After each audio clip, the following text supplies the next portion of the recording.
Assalamualaikum warahmatullahi wabarakatuh. Sobahul khair. Kaifa halukum? Ana bi khairin walhamdulillah syukran. Baik anak-anak yang solih dan solihah, mudah-mudahan semua anak-anak ibu dalam keadaan sehat walafiat. Amin. Bagaimana? Sudah siap belajar hari ini? Baik, sebelum kita mulai pembelajaran, alangkah baiknya kita membaca doa terlebih dahulu ya. Kalau begitu, kita baca doa bersama-sama yuk. Ikutin ibu ya semuanya. Bismillahirrahmanirrahim. Allahumma aftah lana hikmataka wansur alaina rahmataka min khazaini rahmatika ya arhamar rahimin. Rabbi zidni ilman warzuqni fahman. Allahumma la sahla illa ma ja'altahu sahla wa anta taj'alul hazna idza syi'ta sahla.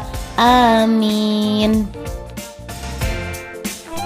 Baik Ananda yang solih dan solihah, hari ini kita akan mempelajari pelajaran 4 tentang akhlak terpuji yang berjudul menghindari sifat sombong. Tujuan dari pembelajaran ini yaitu siswa mampu menjelaskan pengertian sombong. Kemudian siswa mampu menyebutkan contoh-contoh orang-orang yang sombong, dan siswa mampu menghindari sifat sombong.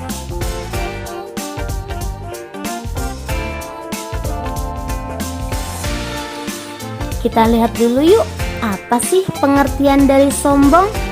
Nah, ternyata sombong itu sama seperti takabur, yang artinya membanggakan diri sendiri dan menolak kebenaran serta meremehkan manusia. Sombong ini merupakan salah satu sifat setan, dan sombong ini juga adalah salah satu sifat yang Allah tidak suka. Maka dari itu, karena setan memiliki sifat sombong, jadi Allah menurunkan setan dari surga karena setan memiliki sifat takabur dan sombong tersebut. Coba, apakah kita mau seperti orang yang sombong tersebut? Pastinya semua Ananda yang solih dan solihah itu tidak mau kan menjadi orang yang sombong. Karena orang yang sombong itu biasanya mereka itu merasa dirinya lebih daripada orang lain. Orang yang sombong biasanya merasa paling pandai, paling kaya, paling hebat. Dan orang sombong juga sangat senang sekali merendahkan orang lain. Lalu orang yang sombong juga selain senang merendahkan orang lain, dia juga senang menghina orang lain, mengejek orang lain, dan juga tidak mau kadangkala kalau diberi nasihat oleh orang yang dia bilang, ih dia lebih rendah daripada aku. Nah, pasti dia itu tidak akan menerima nasihat orang tersebut.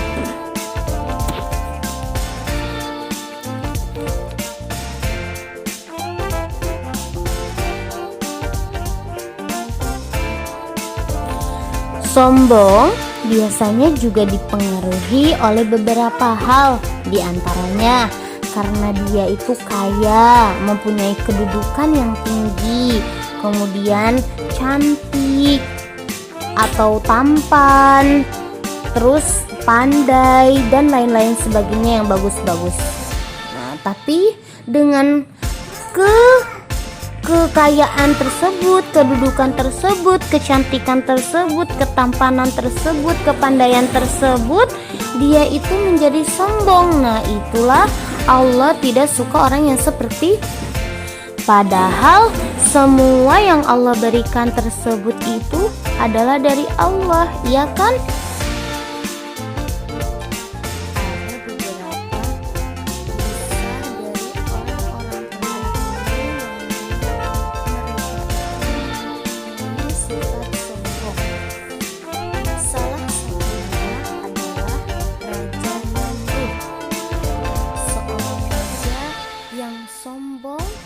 Dan tewas karena seekor nyamuk yang sebenarnya pada saat serangan bala tentara nyamuk terjadi, Raja Namrud itu masih bisa lari ke istana untuk menyelamatkan diri.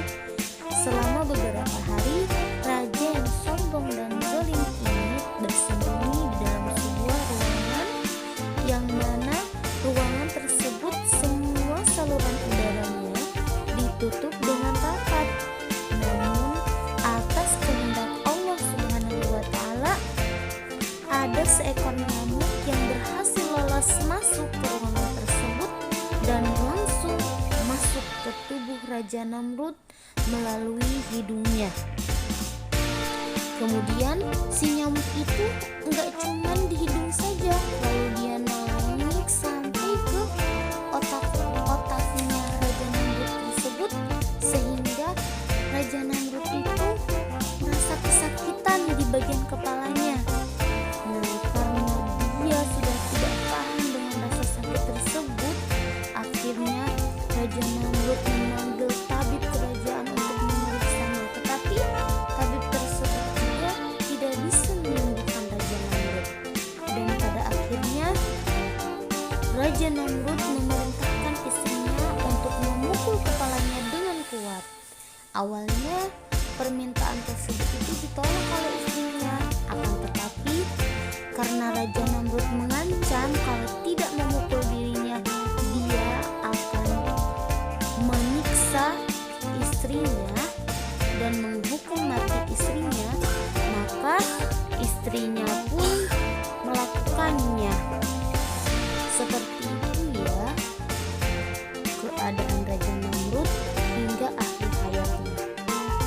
Lalu ada juga nih raja yang sombong, yaitu Raja Fir'aun, yang merasa dirinya itu paling hebat, paling kuat.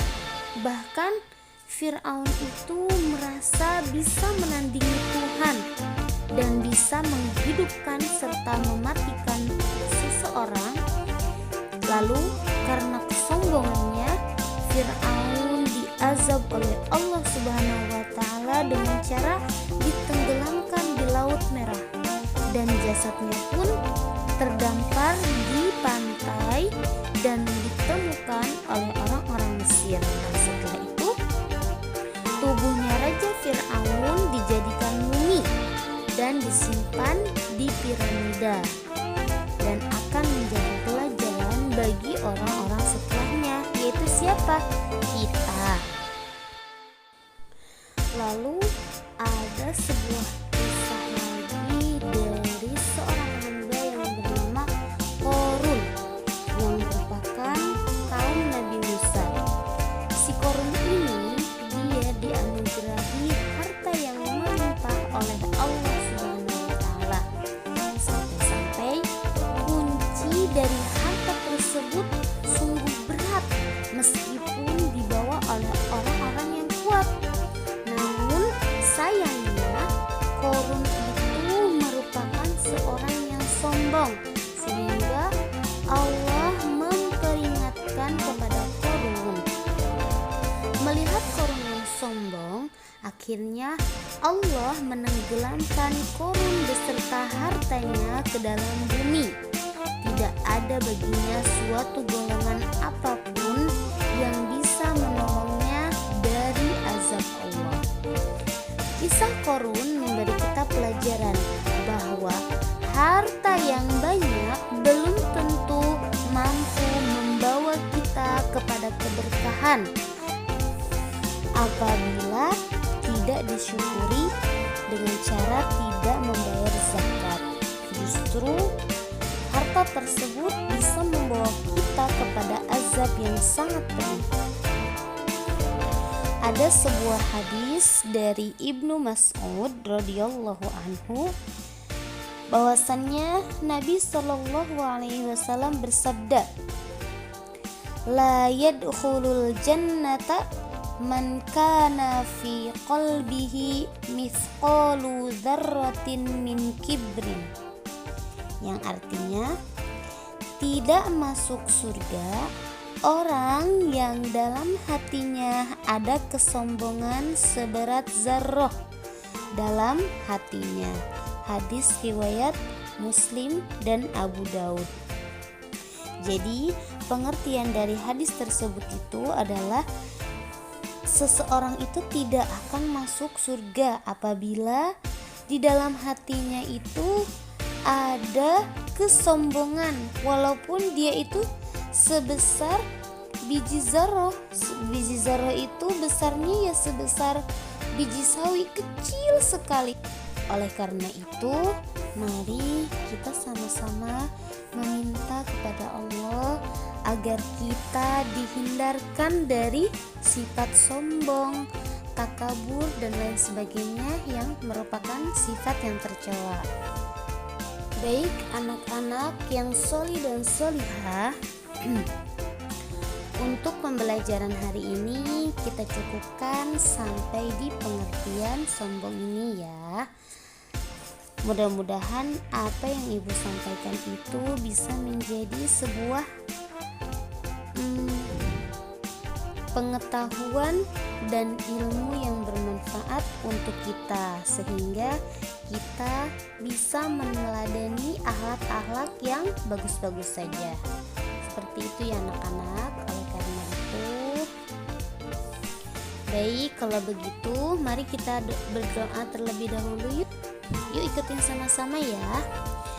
Alhamdulillahi Rabbil Alamin.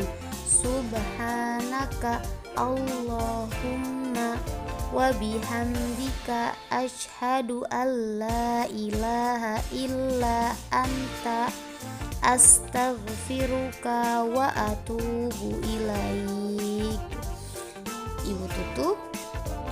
Wassalamualaikum warahmatullahi wabarakatuh.